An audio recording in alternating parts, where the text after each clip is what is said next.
en el nombre de Cristo hay poder. Y hemos ido aprendiendo cómo la oración es nuestra herramienta más maravillosa para poder estar en esa comunión exquisita con Él y dejar también nuestras cargas, y no solo las nuestras, sino también aquellos que podemos interceder por otros, que es lo que hemos estado haciendo durante todo este tiempo como iglesia. Nos unimos para interceder no solo por nuestras necesidades, sino también por aquellos que necesitan nuestro respaldo. La palabra dice, perseverando en la oración, velando en ella con acción de gracias. Nótese que en la epístola en Colosenses nos hace ese énfasis: perseverar, velar y acción de gracias. Son los ingredientes que tenemos nosotros que también de alguna manera mantener en nuestra comunión con el Señor. Esa perseverancia, esa constancia, estar atentos y sobre todo dar también las gracias al Señor porque Él es fiel, nos escucha y siempre está también en nuestras necesidades oportunamente. Por lo tanto, es motivo también de gratitud a Él. Y es lo que vamos a hacer ahora, de poder también seguir intercediendo. Los voy a invitar a que nos pongamos en pie y también en esta oración agreguemos a aquellos que en nuestra iglesia están afectados de salud, tanto adultos, ¿no es cierto?, de mediana edad como nuestros pequeños. Pidámosle que el Señor, esa gracia divina que obró en la cruz del Calvario, sea también una obra preciosa en sus cuerpos. Bendito Padre, gracias. Gracias porque en esta mañana, Señor, nos unimos como iglesia para interceder delante de tu presencia. Gracias porque a través de la oración es nuestra herramienta más hermosa de estar comunicados contigo, Señor, y estar a tus pies, deleitándonos, Señor, en la administración de tu amor y tu bondad y tu fidelidad. Por eso, Señor, estamos claros que estás obrando también en aquellas circunstancias que están ocurriendo, Señor, en Ucrania, Señor, en Israel, en Palestina. Que sea, Señor, de alguna manera moviendo tu poder y tu gloria, Señor, para que estas circunstancias, Señor, de guerra retrocedan. Toda violencia, Padre, sea, Señor, sujeta ante tu presencia. Ilumina, Señor, a aquellos, Señor, con paz, de alguna manera para que tomen acuerdos, Señor, y puedan también cesar estas circunstancias que han sido circunstancias que han sido, Señor, de alguna manera que han dañado, Señor, también las viudas, Señor, los huérfanos, los niños, Señor. Sea tu mano de amor, de misericordia, rodeándoles, cubriéndoles, asistiéndoles, Señor, en una forma gloriosa. Tu provisión también, Señor, económica, alimentaria, Señor, y de salud, sea, Señor, en estos lugares que tanto lo necesitan. Te pedimos piedad, Padre, y así también te pedimos por nuestra nación. Sea tú tomando el control de aquellas circunstancias y decisiones que nuestras autoridades, Señor, tienen que hacerlo. Que sea con sabiduría, Padre, y así también puedan tener paz para que hayan acuerdos unánimes, Señor, que bendigan nuestra nación y podamos crecer en la gracia, Señor, de tu bondad y tu misericordia. Extiende tu misericordia también sobre nuestras áreas laborales, sobre todo aquello que tenemos que de alguna manera también cubrir con aquello que tenemos responsabilidades. Te pedimos provisión, Padre, que tú reprendas al devorador, que todo aquello que los planes, Señor, de tus hijos en áreas laborales sean bendecidos, prosperados, que esa nube, Señor, de protección sea en una forma gloriosa, que haya abundancia, Señor, en nuestras canastas. Bendición, Señor, en el nombre de Jesús. Abre puertas, Señor, para que sea derramada también, Señor, en aquellas circunstancias que de alguna manera estamos viviendo momentos difíciles y complejos. Sabemos, Señor, que tú eres nuestro proveedor y por eso dependemos de ti. Así también te pedimos por aquellos que están afectados en nuestra iglesia, Señor, nuestros hermanos, Señor, nuestras hermanas de la tercera edad, de la mediana edad, Señor, afectados en sus cuerpos físicamente, por nuestros pequeños, Señor, seas tú cubriéndolos en el nombre de Jesús. Sabemos, Señor, que en esa obra maravillosa que tú hiciste en la cruz del Calvario, donde derramaste esa sangre, tiene poder, Señor. Y lo hemos visto milagrosamente en muchas ocasiones. Y por eso te pedimos, Señor, que esa sangre, Señor, sea también sobre cada uno de ellos, en sanidad, en restauración. Y también, Señor, nuestra fe y nuestra confianza sean fortalecidas. Gracias porque confiamos plenamente, Señor, en tu respaldo. En el nombre de Jesús. Amén y amén. Bendiciones, amados.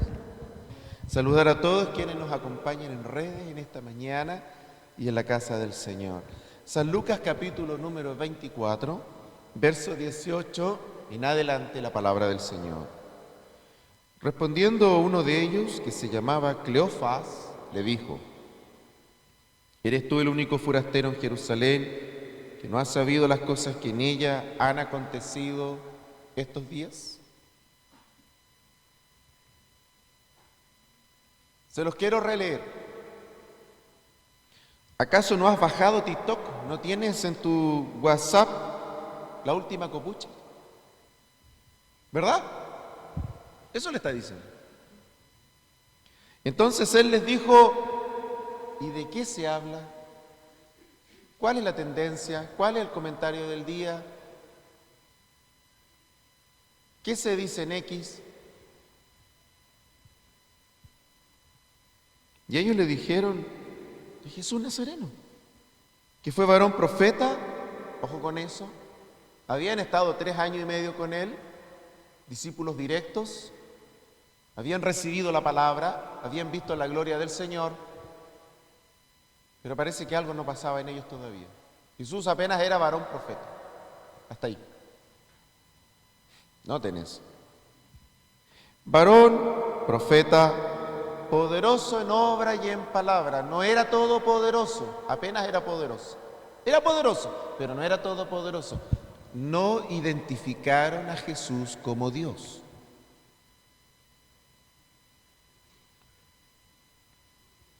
Poderoso en obra y en palabra delante de Dios y de todo el pueblo.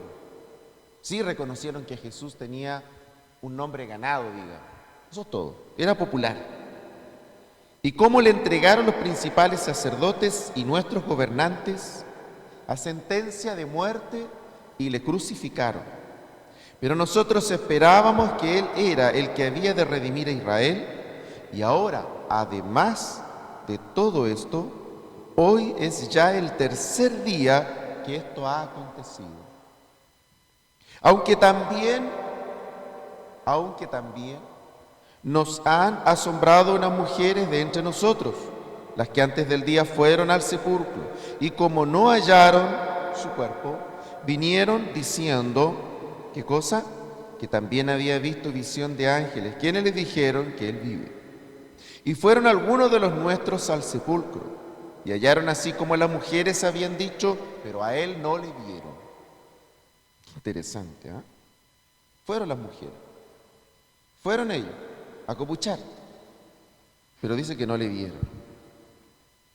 Entonces Él les dijo: oh insensatos y tardos de corazón para creer todo lo que los profetas han dicho. ¿No era necesario que el Cristo padeciera estas cosas y que entrara en su gloria? ¿No era necesario que el Cristo padeciera estas cosas y que entrara en su gloria? Miren ustedes la escena. El Señor había recién, apenas 2 días y medio atrás, ¿no es cierto?, dando sus últimas palabras con ellos. 2 días cronológicos máximo, 2 días y medio a todo reventar. Ocurre esta escena después de la crucifixión. Y ustedes observen en esto el relato de nada menos que el propio apóstol Pedro, Cleofas. Estamos hablando del apóstol Pedro, el mismo que saca la espada en el Getsemaní, ¿no es cierto?, y le corta la oreja, ¿no?, a uno de los que venían a aprender al Señor. El mismo que le dijo: contigo vamos a la muerte. Y al momento de los que por ningún lado. Y llega un momento en que Pedro interpreta su realidad, su momento, de acuerdo a su estado anímico. Y ese es el relato que acabamos de oír. Él cuenta el relato, él narra hechos. Pedro no está inventando cosas, Pedro está narrando hechos. En otras palabras, Pedro está sumido en la realidad, Pedro está viendo la realidad. La realidad bien manejada me permite navegar. La realidad mal manejada, lo más probable es que te va a hundir. Si yo todos los días comienzo a oír que a alguien lo asaltan, lo más probable es que de aquí a 30, 40 días voy a andar con miedo pensando que me pueden asaltar. Es lo más probable. La sensación, la interpretación de cómo, ¿no es cierto?, la masa interpreta lo que escucha, la sociedad interpreta lo que pasa, es lo que finalmente tenemos como sociedad, es lo que empezamos a construir. Nosotros mismos tenemos que enrejarnos, tuvimos que subir la reja. Sufrimos también el robo, sufrimos también eso. Es parte de lo que nos está pasando. Esa es la realidad. El problema es que si yo no manejo la realidad adecuadamente, puedo llegar a pensar que entonces ya no puedo volver a ocupar más este salón porque alguna vez alguien nos entró a robar. Yo también puedo mal entender la realidad. Yo también puedo manejar mal la realidad. Yo también puedo interpretar equivocadamente la realidad. Ellos están narrando y ellos están contando hechos. Eso quiero dejarlo claro esta mañana. Ellos están partiendo, narrando historia. Efectivamente eso ocurrió. Eso. Jesús se acerca y les dice, pero a ver, cuéntenme, ¿qué pasó? Jesús no necesitaba que le contara lo que él pasó. Él era protagonista de lo que pasó. Sin embargo, ellos no lo identificaron, no solo porque dice la palabra que sus ojos estaban cerrados, su corazón estaba endurecido, sino porque esto nos ayuda a comprender qué es lo que va a ocurrir con nosotros cuando nos vayamos a la presencia del Señor, y nos va a ayudar a entender, vamos a comprender de inmediato, algunos problemas que la gente habla, ignorantes, y que son engañados. Y lo primero que hay que comprender es que post-mortem nunca más vamos a tener la apariencia que tenemos hoy. La apariencia que tenemos hoy es mientras estamos con vida terrenal. Una vez que nosotros abandonemos el cuerpo y estemos delante del Señor, nos vamos a volver a tener este mismo rostro, esta misma contextura. Yo estoy feliz porque va a acabar mi problema metabólico, mi acumulación de agua. Yo estoy feliz esperando ese día. Ahora, no tengo idea, yo no les puedo decir si el cuerpo ideal en el cielo es de 70 o 60 kilos para el tamaño que tengo, no lo sé. En una de esas nos sorprendemos todos y en el cielo vamos a ser todos como boteros, inflados así. No sé, pero va a cambiar. Cuando Jesús resucita, cuando Jesús es glorificado, la Biblia dice que Él es el primero de una nueva especie. Por eso Jesús, la Biblia enseña, es el primogénito del Padre, es la primicia. ¿Qué quiere decir eso? El primero de una nueva generación. Primogénesis, primera genética. La primera genética de una nueva raza, de una nueva forma, de nuevos seres. Por eso que es una gran mentira. Cuando ustedes escuchan que entre nosotros hay gente que ha sido, ¿no es cierto?, casi nuestras mujeres terrenales violadas, ¿no es cierto?, abusadas por extraterrestres, y habrían por ahí entre nosotros algunos habitantes de una nueva raza, le están mintiendo. Satanás es el experto en mentiras. La única nueva raza, el nuevo género del cual la Biblia habla es justamente de los hombres y mujeres que, habiendo creído en Dios, se van a levantar de la tumba con una nueva forma, con una nueva naturaleza. Dice este mismo relato, si lo siguiéramos leyendo, que en una de sus partes Jesús, delante de sus ojos, desapareció, se desvaneció.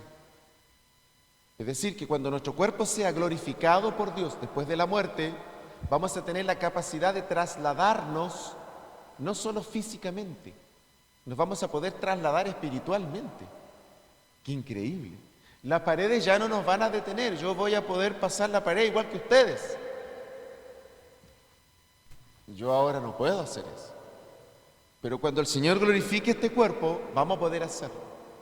Nos vamos a poder levantar en el aire, vamos a poder volar como los ángeles. No vamos a necesitar comer, no vamos a tener hambre, pero vamos a poder comer. Jesús resucitado comió con ellos. Esta parte me fascina, porque me da esperanza que van a seguir los asados en el cielo. Y vamos a descubrir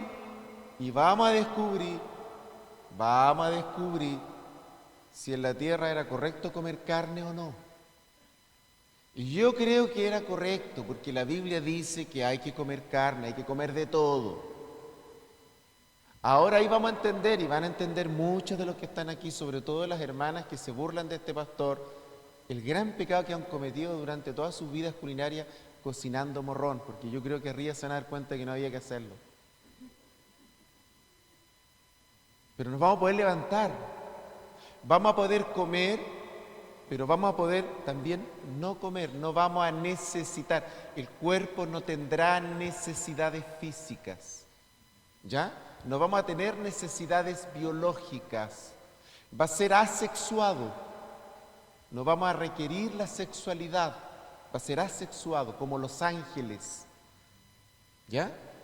Que es distinto a hablar de algo trans, asexuado, es decir, sin necesidad de sexo. La sexualidad es algo de necesidad terrenal, es una cuestión terrenal que se refiere al plan de Dios en la tierra y está regulado por la palabra. La sexualidad no es a la pinta tuya, sino a la pinta de Dios. Entonces, está todo regulado en la palabra. Por lo tanto, la asexualidad no quiere decir que es un castigo, sino que el cuerpo no lo va a requerir. La naturaleza no lo va a requerir porque no, a diferencia de la tierra, que vivimos un tiempo y necesitamos poblarla para que siga habiendo, no va a ser necesario eso allá, porque ya la muerte no va a tener efectos sobre nosotros. Y por lo tanto, no requerimos repoblar, porque vamos a ser, igual que Dios, en eso eternos. No vamos a tener que lidiar nunca más con la muerte. Otra cosa importante,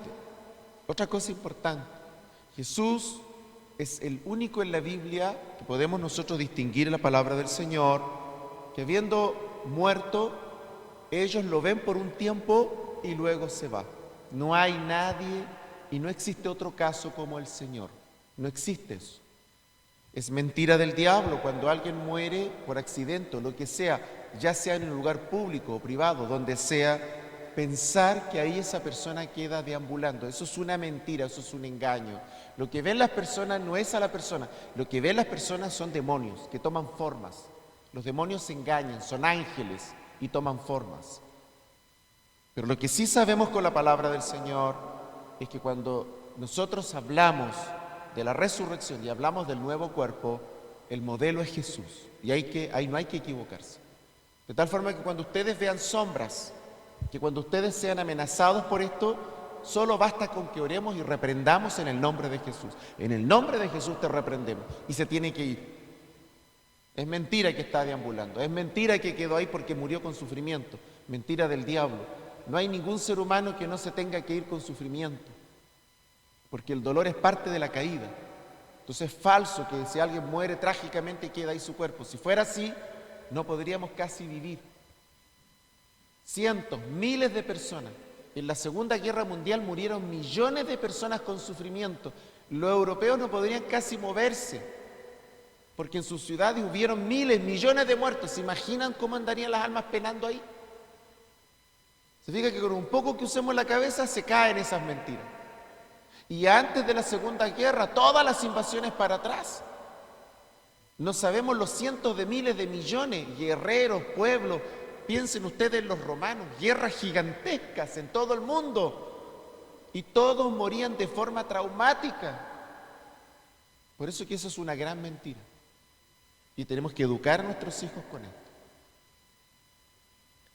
Jesús se aparece, conversa con ellos y los escucha hablar de un relato, la realidad. ¿Por qué es importante esto? Porque nosotros también vemos, vivimos una realidad. Y entonces yo puedo desbalancear mi vida cristiana si la realidad comienza a priorizarse, a instalarse en mi conversación, en mis convicciones, en mi forma de vida. Y ese es el peligro. Si la realidad te manda, si la realidad es la que te lleva a actuar de una determinada manera, si la realidad es la que te lleva a pensar de una determinada forma, si la realidad llega a dominar tu fe, si la realidad llega a dominar tu corazón, si la realidad puede dominar tus emociones, eso es un gran peligro, esa es una gran amenaza. Y los discípulos están amenazados porque están viendo todo con los ojos de la realidad. Pero si esto está pasando, yo siempre escucho este reclamo. Me dicen, cuando yo les hablo la palabra, pero pastor, esta es la realidad. Pero claro que es la realidad.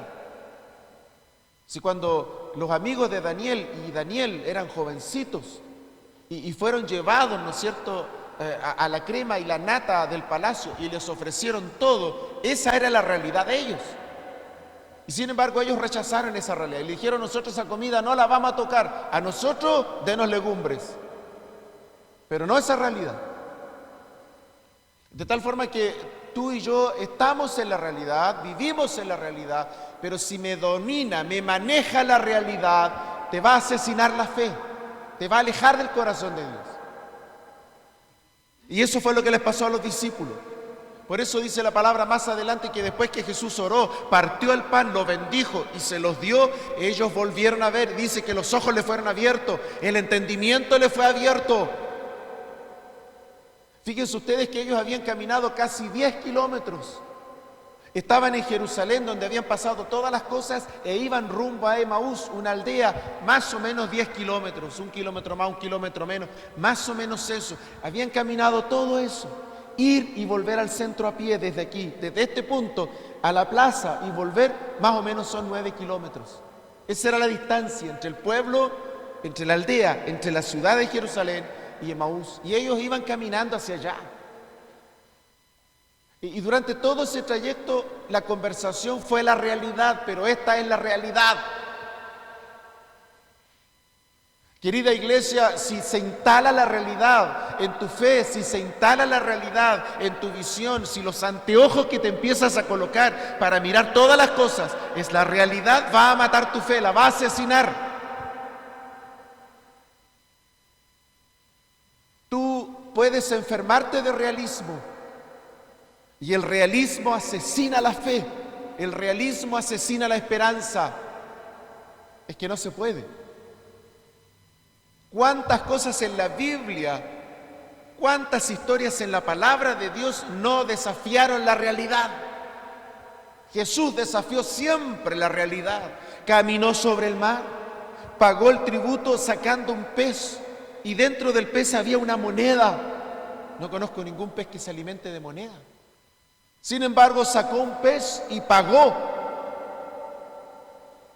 Con un grupo de gente alimentó más de 5,000. Un puñado de comida. Tú no has creído en la lógica, tú no has creído en la matemática, tú vienes de un mundo lógico, de un mundo económico, de un mundo que se maneja de una determinada manera. Es verdad, vivimos en un mundo de ese tipo, pero nosotros no pertenecemos a este mundo, no pertenecemos a mirar las cosas con esa realidad. Y miren ustedes cómo lo describe Cleofas, Pedro. ¿Acaso tú no eres el único forastero que no tienes idea de lo que acá ha pasado? Aquí ha pasado una tragedia.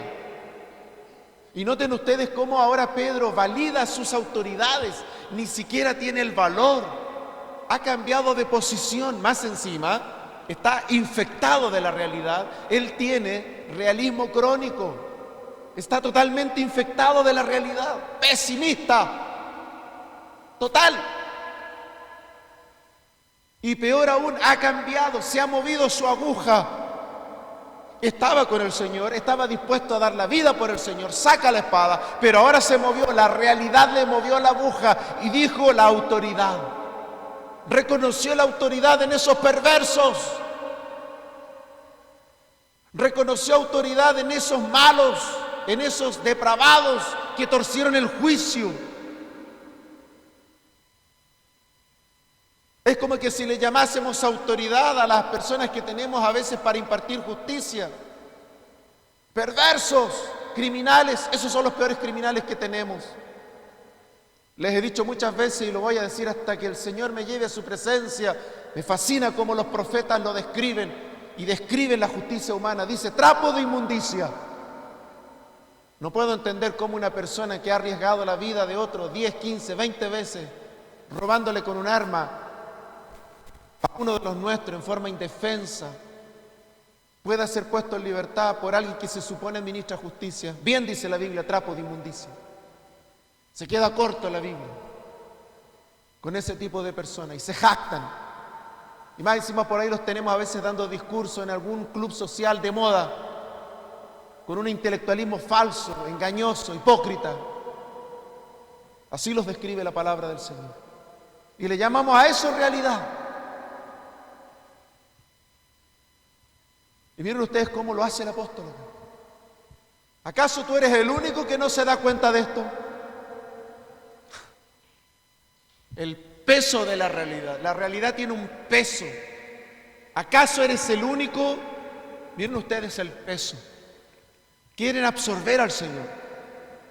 Quieren que el Señor hable el mismo discurso pesimista de ellos. Y me fascina la respuesta del Señor. Hermosa. Duros de corazón. Ciegos. Duros de corazón. Ciegos. Y se manda una frase, mi Señor, que nos ayuda a comprender la realidad. Tema de hoy. Necesitamos ver la realidad con los ojos del Señor, no con los nuestros. Necesitamos ver la realidad con los ojos del Señor y no con los nuestros. Si no ves la realidad con los ojos del Señor, no vas a ver el reino. Te vas a ver a ti mismo, a ti misma. Solamente eso. Tu visión va a ser corta. Va a ser hasta donde llega tu fe. Va a ser hasta donde llega tu fuerza. Porque es tu realidad. Y estás imbuido de tu realidad. Pero eso no es reino. Eso no es reino.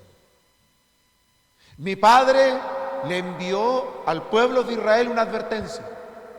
Y mi padre le envió la misma advertencia al imperio más grande de turno en la época, los egipcios. Y mi padre le dijo, el cielo se va a cerrar y durante 7 años habrá mucha abundancia y durante 7 años habrá mucha escasez. Y mi padre habló y eso ocurrió. Y no se trata de climatología, y no se trata de ciencia, y no se trata de que no habían satélites. Se trata de que mi padre dio una orden y eso ocurrió.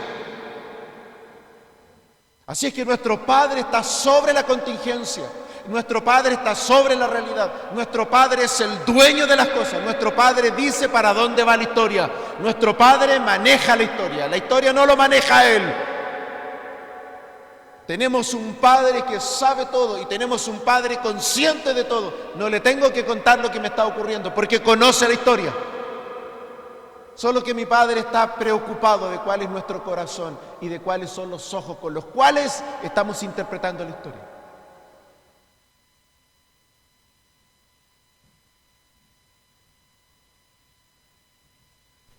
Tuve 6 meses enfermo, grave. Fue la época más profunda, fue la época más maravillosa que he tenido con Dios. Solo igualable a cuando Él me reveló su gracia. Fue la época más maravillosa. Corrigió el 90% de muchas de mis desequilibrios. Yo trabajaba 18, 20 horas. Me gané muchas enfermedades producto de eso, colapsé. Yo trabajaba eso. No terminaba en un lugar y de ahí terminaba en otro. Habían días que yo partía en un hogar y yo terminaba en otro distinto y daba vuelta a la noche y en ese tiempo todavía no habían celulares. Y yo a veces no tenía cómo avisarle a Cristina y era increíble. nosotros en un tiempo récord, 3, 4 meses, aunque a ustedes les parezca increíble, 3, 4 meses, más de 300, 200 personas se convirtieron y hubo un mover del Señor tremendo. Pero yo estaba totalmente desequilibrado. Y durante 6 meses de enfermedad, de cruda enfermedad, lo que hizo Dios fue equilibrarme. Lo que hizo Dios fue hablar conmigo. Me dijo, estás tan apurado en la vida que no me estás escuchando. Ahora te tengo solo para mí y quiero que me escuches. ¿Cómo interpretamos la realidad? ¿Cómo la interpretamos? Al principio, cuando empecé a interpretar eso, para mí era muy complejo porque ahora solo yo estaba enfermo. Yo estaba mirando solo la enfermedad, pero yo no estaba enfermo. Yo delante de Dios no estaba enfermo. Yo delante de Dios estaba en un tratamiento con Él. Estaba en un retiro. Solo eso ocurrió. Lo que hizo Dios fue sacarme de circulación y hablar conmigo. Y doy gracias a Dios por ese día, porque de ahí cambió toda mi historia. Porque si yo ese día partía a su presencia, ni siquiera un techo le dejaba a mi familia. Yo hablaba de un Dios maravilloso, vimos muchos milagros, pero mi familia ni siquiera techo tenía, mi hijo no tenía techo. Y yo me iba a ir y no le iba a dejar nada a mi hijo, y me di cuenta lo irresponsable que era. Y que yo estaba repitiendo un modelo irresponsable, totalmente dañino. Estaba destruyendo toda mi casa, lo estaba dando todo por fuera. Estaba haciendo luz de otros y en mi propia casa yo tenía la escoba.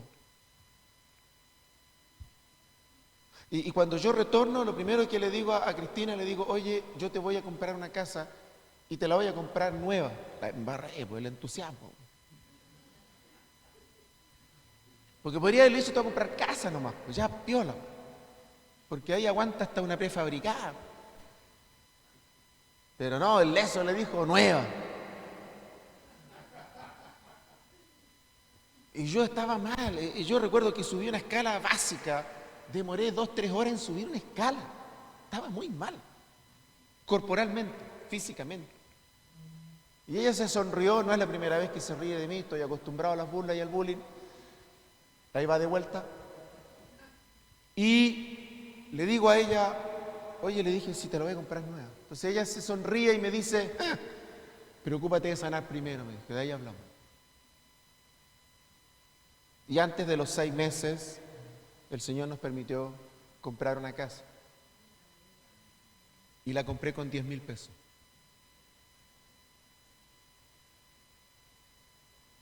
Porque la realidad de Dios no es la nuestra.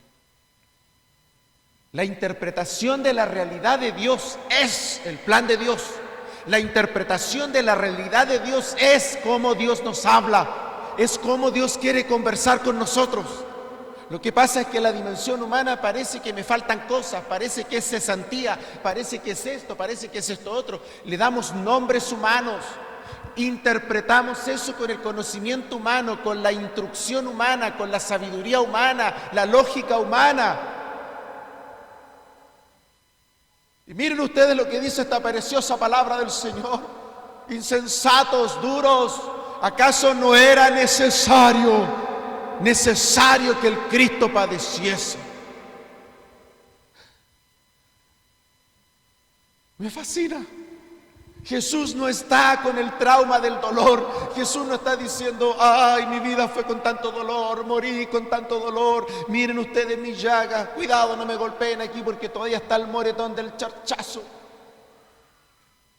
Jesús ahora estaba interpretándoles la realidad, les estaba diciendo que aún su propio dolor era necesario.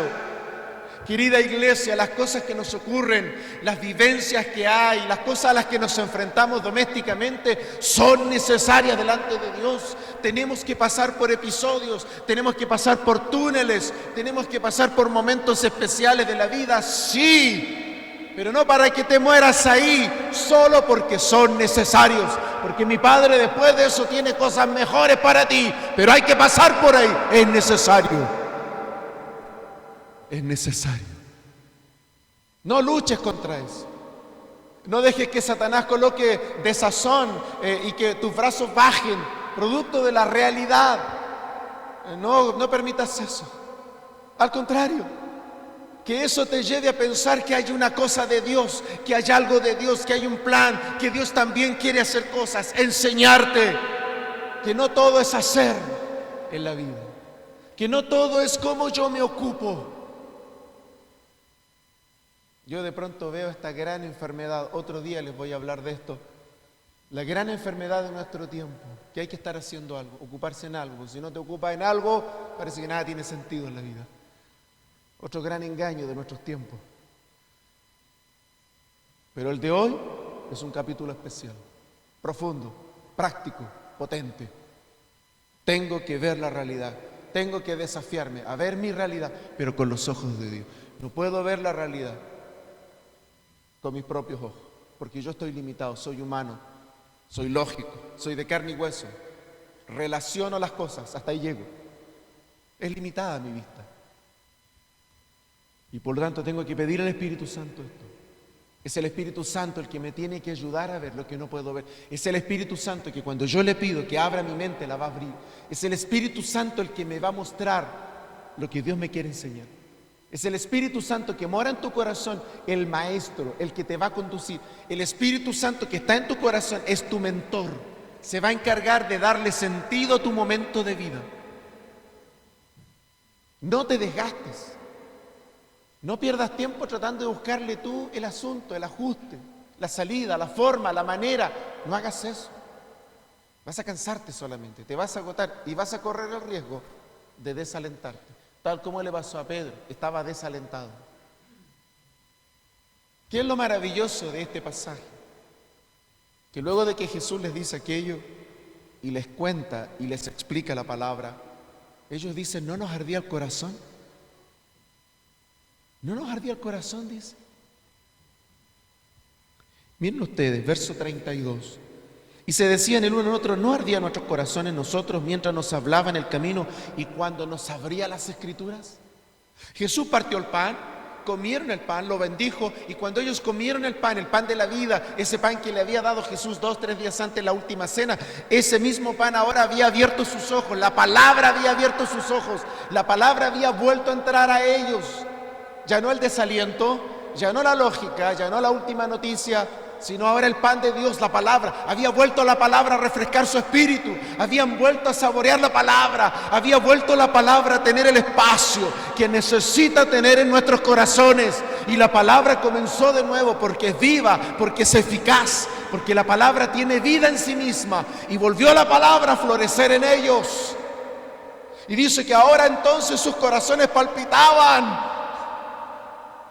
No ardía el corazón, pero si algunos minutos atrás estaban totalmente terminados, acabados, de luto, y ahora unos minutos después ellos tenían de nuevo ganas, había vuelto de nuevo las expectativas, de nuevo volvió a creerle al Señor. Es más, el relato dice que apenas llegaron, le dijeron, no, tenemos que volver. Habían caminado 9-10 kilómetros, y ¿sabe ustedes lo que hicieron? Se devolvieron de inmediato. Se mandaron 20 kilómetros. Ni Kung Fu caminaba tanto, porque lo hicieron caminando. ¿De dónde ahora sacaron esa fuerza y esa energía? La palabra en sus corazones. Un gran síntoma cuando tú estás enfermo de realidad es que las fuerzas se te van. Un gran síntoma cuando comes el pan de vida, cuando la palabra de nuevo está en el lugar que le corresponde en tu corazón, es que tú tienes nuevas fuerzas. No falla. Y dice la palabra del Señor que retornaron.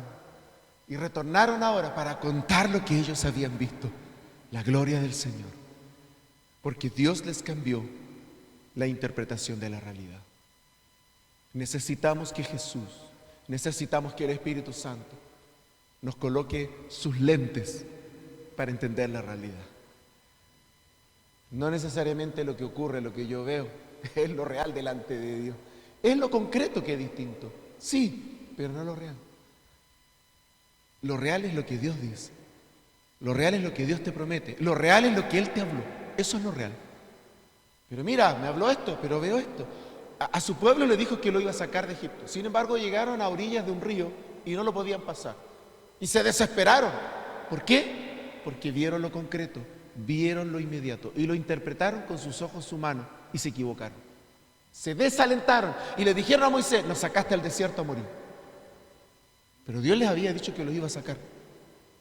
Abrió el mar y pasaron en seco, porque Dios les dijo que los iba a sacar. No te preocupes. El Señor que servimos es el dueño de las leyes físicas. El Señor que servimos es el dueño de la economía. El Señor que servimos es el dueño de las crisis. El Señor que servimos es el dueño de la abundancia. Mío es el oro, mío es la plata, mío es el mundo. Todo es mío, la creación, el universo, todo es de Él. No te preocupes. ¿De qué te preocupa si todo es de Él? Tenemos que interpretar las cosas con los ojos de Dios y no con los ojos nuestros. Pastor, noto que me quedo sin fuerzas. Es la interpretación de tus ojos, de tu cuerpo. Sansón había fallado a Dios. Y después de haber fallado a Dios, se le fueron todas sus fuerzas. Y cuando él se arrepiente, ya en la agonía de la muerte, se arrepiente, le pide perdón a Dios y le pide un último deseo: dame las fuerzas para yo derribar esto. Y estaba entre las dos columnas, dice la palabra. Y vino sobre él de nuevo la fuerza, aún agónico y encadenado. Y tuvo la fuerza de Dios para derribar ese templo. De eso se trata, mirar la vida con los ojos de Dios y no con los ojos de nuestra realidad.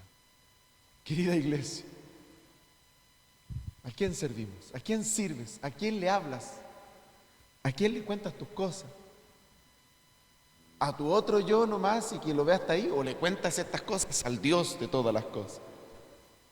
¿A quién le oras? Yo le oro al Padre de toda gloria. Yo le oro al Padre que es capaz de todo, al Padre que es dueño de todo. A ese hay que orarle. En ese depositamos nuestra fe. Me dicen cosas, las veo, las pienso, evidente. No soy zombie, estoy conectado con lo que me rodea, pero lo que me rodea no puede gobernar mi corazón. Pero lo que te rodea no puede mandar tus pensamientos. Lo que te rodea no puede instalarse en tu corazón. Lo que te rodea no se puede instalar en tu futuro.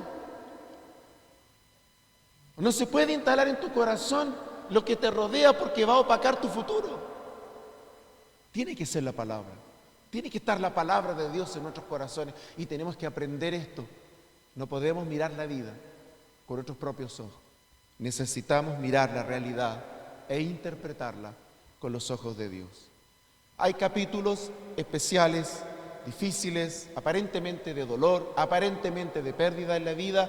Jesús dijo: es necesario, es necesario, es necesario pasar a veces por el valle, es necesario, pero el fin no es el valle, no es el fin, es solo el medio, el fin es otro.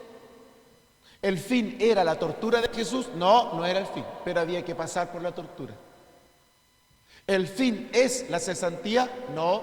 ¿El fin es que tenemos menos recursos? No. ¿El fin es que el cuerpo se enferma? No, ese no es el fin, solo es el medio. Es el tránsito a cosas distintas que Dios nos quiere hablar y enseñar. La realidad de Dios nunca será la nuestra. Y necesitamos interpretar lo que nos rodea con los ojos de Dios y no con los nuestros. Termino con esto. En una ocasión, el pueblo de Israel estaba rodeado por sus enemigos. No es la primera vez que hay gente que odia a Israel. Siempre les digo, tengan cuidado con eso. No hay que hacer juicios contra el pueblo de Dios. No estamos llamados a juzgar a Israel. Dios va a redimir a Israel como nación. La van a pasar pésimo, pésimo. La han pasado mal en la historia. Acuérdense de esa mujer que cuando Jesús va camino a la cruz, le dice: tu sangre sea sobre nosotros y nuestros hijos. Eso ha pasado. Eso ha pasado. Y los hebreos han pagado caro durante toda la historia su dureza de corazón. Pero no es nuestra pega juzgarlo, que es distinto.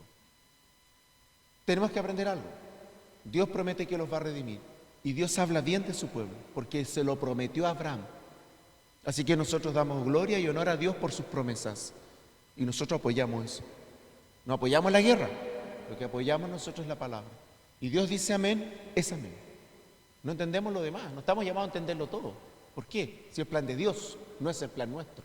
Es de Él. Él sabe lo que hace. Pero en esa historia y de la historia que les quiero contar, es que a partir de esa realidad y a partir de todo ese enredo medio extraño, medio difícil, finalmente, después de que es rodeado el pueblo de Israel, los hebreos estaban desalentados y dijeron: hasta aquí nomás llegamos, vamos a ser destruidos, diezmados, nos van a tirar encima y va a quedar todo terrible. Y se estaban preparando para una muerte terrible. Sin embargo, el siervo del Señor oró y Dios respondió. Y dice que la mañana siguiente, cuando ellos esperaban la invasión y esperaban la guerra, fueron a ver y no había ninguno del ejército allí y habían dejado todos los pertrechos. No murió un solo hebreo y ganaron la guerra sin una flecha disparada, porque la realidad de Dios no es la nuestra. Querida iglesia, quisiera invitarte en esta mañana a pedir al Espíritu Santo que abra nuestros ojos del entendimiento y nos permita ver no nuestra realidad, porque de esa ya la sabemos. Ni siquiera necesitamos repetirla. Porque cuando tú empiezas a repetir tu realidad, caes en lo tóxico, caes, ¿no es cierto?, en la depre, que es lo que le pasó a ellos. ¿Qué empezó a hacer Cleofas? Pedro empezó a repetir lo mismo disco que ya todos sabían. ¿Para qué? Más de lo mismo. ¿Qué iba a cambiar con eso? Nada. Pero cuando el Señor abre la mente de Pedro, cuando come la palabra, cuando Dios lo bendice y se abre su mente, Pedro cambia el discurso, no vuelve a hablar de aquello, sino que ahora lo único que quiere es retornar a Jerusalén, al lugar donde el Señor los dejó, a volverse de su camino, a retornar al punto donde Dios los quería. Pero ahora sus corazones ardían, porque habían entendido la palabra del Señor. Y yo quiero invitarlos a orar en esta mañana para que el Espíritu Santo haga eso en nosotros y que nuestros corazones ardan con la palabra, se inflame nuestro corazón con la palabra y comprendamos que si alguien tiene una palabra de Dios, lo tiene todo.